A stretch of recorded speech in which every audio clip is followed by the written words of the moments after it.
Hello, this is From Ideology to Unity, a spiritual journey where we let go of ideological doctrine and ego in favor of meaning, purpose, and unity as a whole. So, I'm by myself and also with everyone because Lord One, you know. So I've had a realization, partly my own realization, partly I came to it with the help of others. And the realization is that in the West, there's this widespread issue of the way we're often brought up is where parents punish and discipline us with shame. You did this, shame on you, and it's not necessarily put that way, but essentially that you should feel ashamed for what you've done. Whether or not you realize what you've done, your parents will be like, well, basically, not saying shame necessarily, but essentially they'll be saying that you should be ashamed for what you've done, and one or another, you will end up feeling ashamed when you're socially censured by others, or when you hurt others, or at least when you recognize, or when other people say to you you've done something wrong, or perhaps even when they criticize you. But now I'm not going to claim to be like this really wise psychologist, right? I'm just saying my perception that I've come to, right? So the idea is that what happens then? Well, if you consider Jungian psychology, consider that there's a subconscious and the conscious. The conscious, ego, and then there's the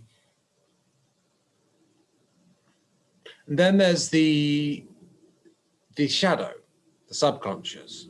Everything that we repress, everything that we don't accept as part of our ego, which is nevertheless within us. Well, perhaps you could say within our energy field, within our emotional body, perhaps, or within us. Everything that is us that we don't accept as us is repressed. So basically, someone who's ashamed will either consciously be the sort of person who has got a shame complex, where they're very ashamed consciously of lots of things, and they consciously beat themselves up about this and that. Like, oh, I'm a bad person because of this, I'm a bad person because of that. That is, I would say, the more overtly Christian approach. And you don't need to be Christian to have that approach, but like the more overtly Christian ethos in the West, which is conscious shame and feeling ashamed of a lot, especially things that you don't really have reason to be ashamed for. Now, that's not really something I've so much had experience with. I've had the other route, which is also what a lot of people do, which is the subconscious shame route. Now, if we've got subconscious shame, I would suggest that what happens is that you don't accept that you've got that shame. You don't even realize, you might not even realize that you're ashamed. But the things, everyone have done things and everyone have been criticized. So there's things that everyone have done that have hurt others, or one could find reason to be ashamed for. And then there's things that one haven't done but have been criticized for, or picked on for, whatever, that one could feel ashamed of, but subconsciously or consciously, but in this case, subconsciously. If you're subconsciously ashamed of stuff and of yourself, if you're ashamed, then if that's the emotion that you dwell in, but subconsciously, then when you experience it, your conscious will manifest it in a different form. So, and why is it in the subconscious? Because you don't accept it and you don't want it because it's painful. Now, there's people either dwell in it consciously and then hurt themselves, or they escape from that pain because the pain of that shame is too unpleasant for them. So instead, they're like, what do you do when you escape from it? Well, anger is a way of dealing with it. Well, fight or flight, right? You have pain, you feel a threat. What do? You either run away or you fight it, okay? Two ways to deal with because if you feel shame, but you don't know it, what you're feeling is pain. And if you don't identify what it is, to your subconscious, it's basically just like, it's interpreted, it feels the same way as a threat to your life, right? Like a lion or something, the same fight flight response. Now, from this point, there's either fear, was simply running away, constantly running away. I mean, that's one option, I suppose. Just being constantly afraid of what other people think without being angry at them.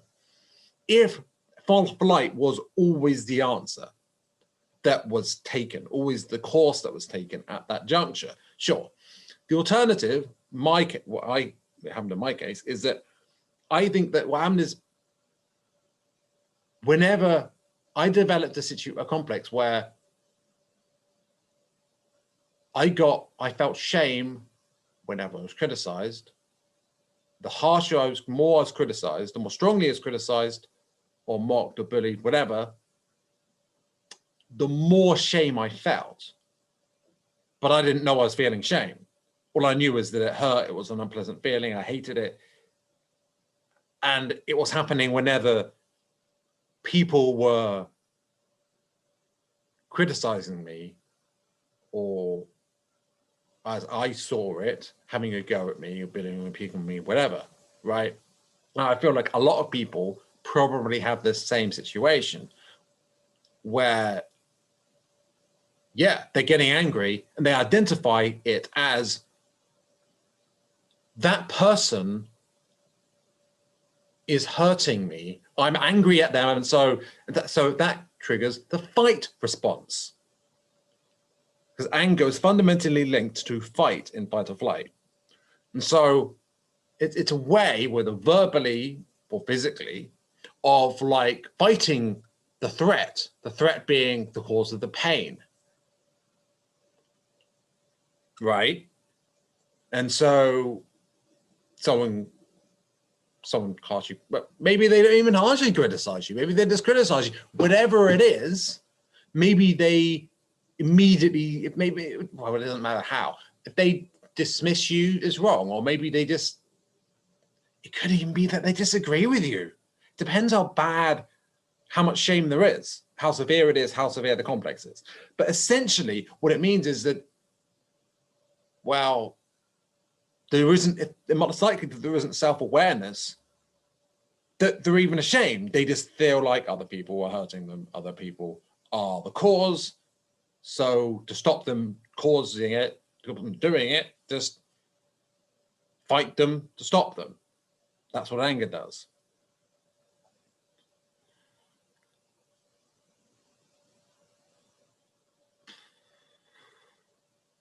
I wonder if someone always chose the flight response, perhaps they would escape through other things like drugs or something.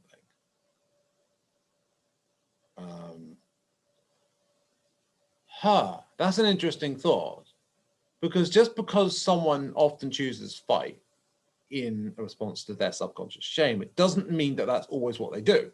For example, if someone regularly plays computer games and just absorbs himself into that, or regularly just watches TV or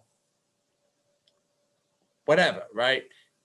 If they absorb themselves in that to just escape everything else and escape their feelings, escape their thoughts, they may well be escaping from their shame. Now, I'm not going to say everything is due to shame, but if you consider how much of a key emotion that is in terms of how we're conditioned in the West, it may well be that a lot of it, I'm not going to claim that shame is the root cause of all this stuff, but it's going to be a prominent one there, right? On some level, perhaps shame is fear of judgment, because if you get rejected by the community or your tribe, then you're in trouble. But I don't think we just pin on that. In any case, so if you recognize, so now what then, right? First of all, if you don't know whether or not, no, first of all, if you don't know if you're not ashamed, what you do is you look, first you look. If you're consciously, first of all, identify what are you consciously ashamed of? What do you consciously feel shame about? Now, and also recently, right? Identify those things. Also, perhaps identify where you what physical sensations you feel associated with that and where they are. That might be a clue as well. I'll get into why later if I remember. So then, okay, so then you identify what, if you want to identify what you might be ashamed of subconsciously, the way I figured it out was partly that I considered the mirror effect, I considered the law of attraction, and I realized that if people are perceiving me, if people are trying to shame me, if people are perceiving me as trying to shame them,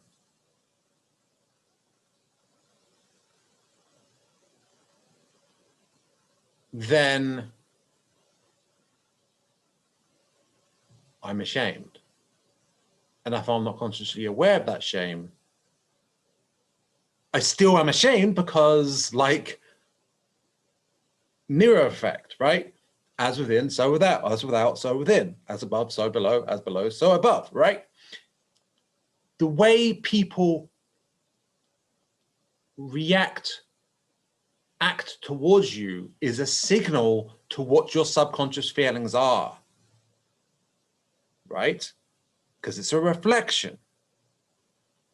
Also, I mean, the way they act towards you is a signal to ours about them, but we must start from within. Before we, that was the problem I had as well. Like, I was pointing out, oh, these people are shadow projecting, those people are shadow projecting. Like, we must look within ourselves at how we are doing it individually. And why? For ourselves. And once we can, you know, cut the negative emotions that are weighing us down, like it's like a balloon. It's like a balloon, right? There's a balloon, it's weighing you down, the literal weights on the side, the way you go down, right? Now, what happens if you cut those weights? Well, the balloon rises, right? Ascension. This is a key time, this conjunction. There's a reason why there's a lot of negative emotion coming up now. And there's a lot, it may well be with the mirror effect, more people giving catalyst to each other subconsciously, right? It's a time of great testing. And this is an opportunity, right? So, if a lot of people seem to be getting angry at you, or you need to feel that you're getting angry a lot at other people, if you feel like you're judging a lot of people, if you notice that you are, if you notice a lot of people seem to be judging you, if you keep feeling hurt by criticism and stuff like that, or keep feeling the desire to criticize other people, or anger at them and desire to communicate your anger or contempt or at them, or vice versa. If that's happening, I will suggest perhaps shame is involved subconsciously.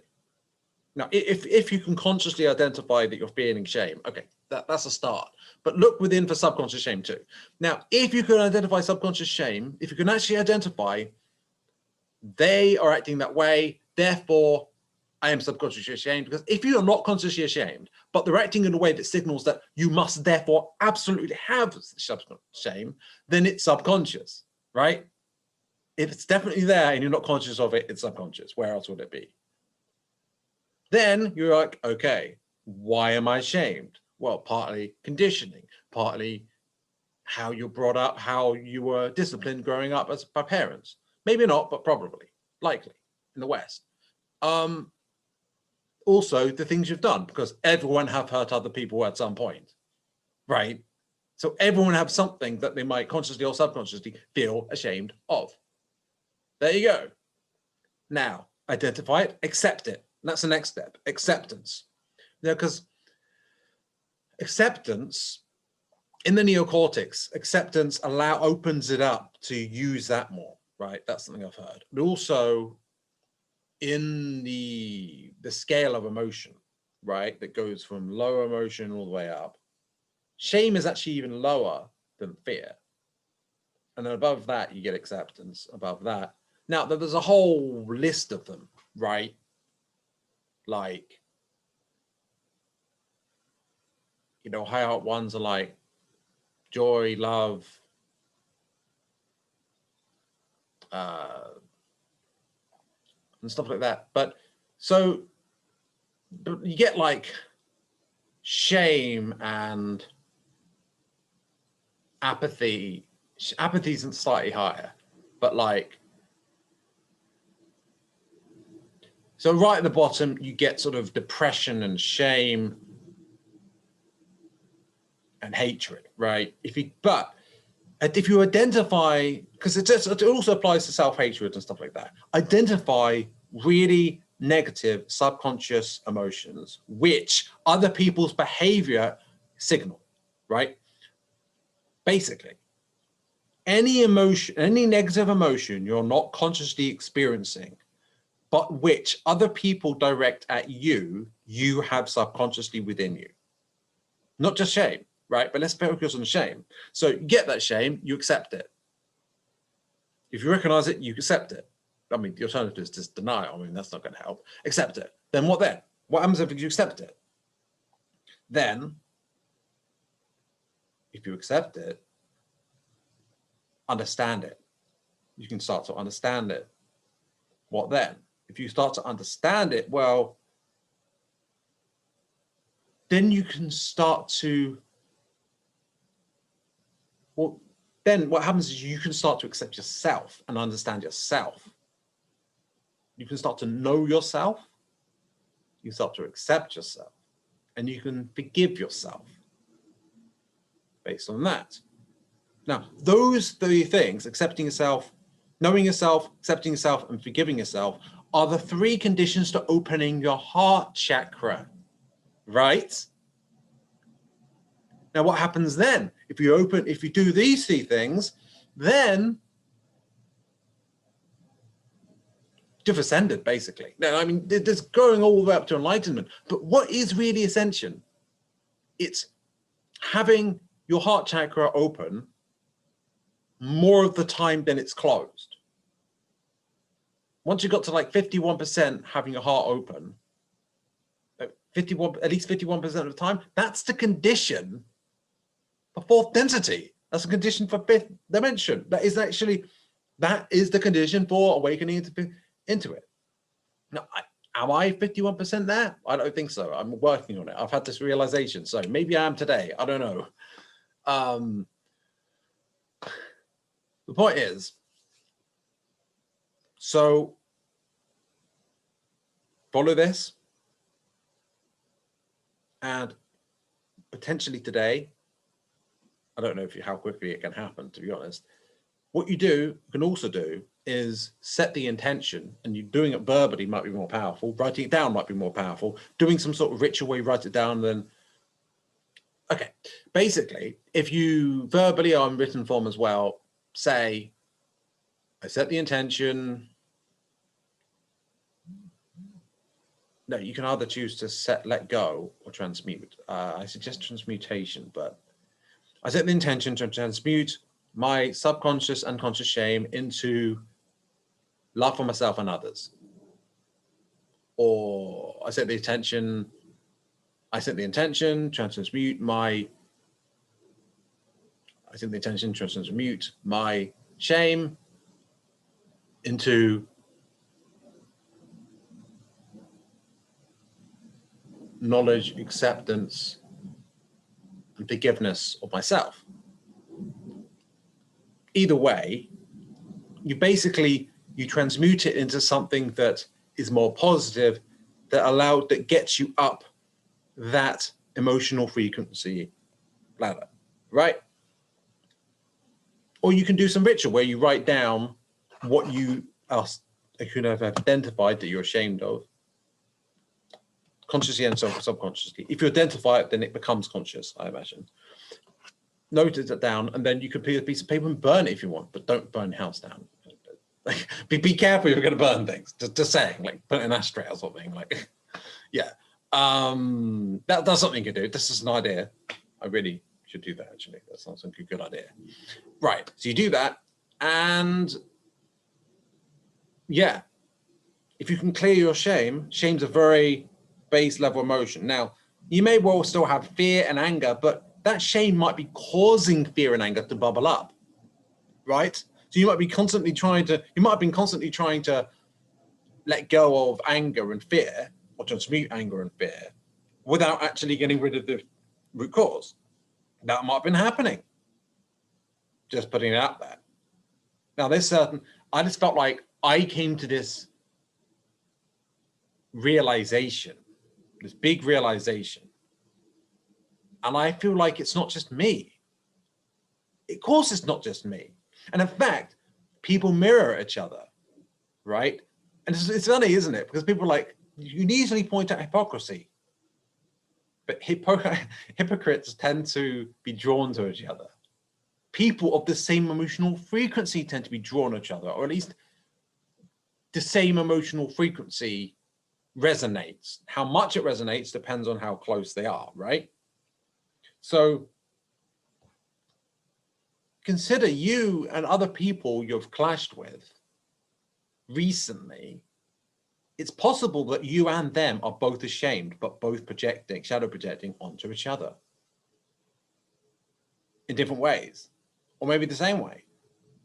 How much of the conflict in the West, how much of the culture war, or all this stuff, how much of it is actually due to shame? It might be a huge amount. I don't know. Imagine that. Imagine that. What if that's true, right? Imagine that. This is an opportunity for loads of people to transmute their shame into positive emotion, to actually have their frequency much more buoyant and rise, right? This is a huge thing. This is a huge opportunity, right? So I hope you appreciate, I hope you enjoy it, right? What I have shared, because it resonates with me, but if it doesn't resonate with you, that's okay. But if it does, feel free to share it, because yeah, because I hope it helps people,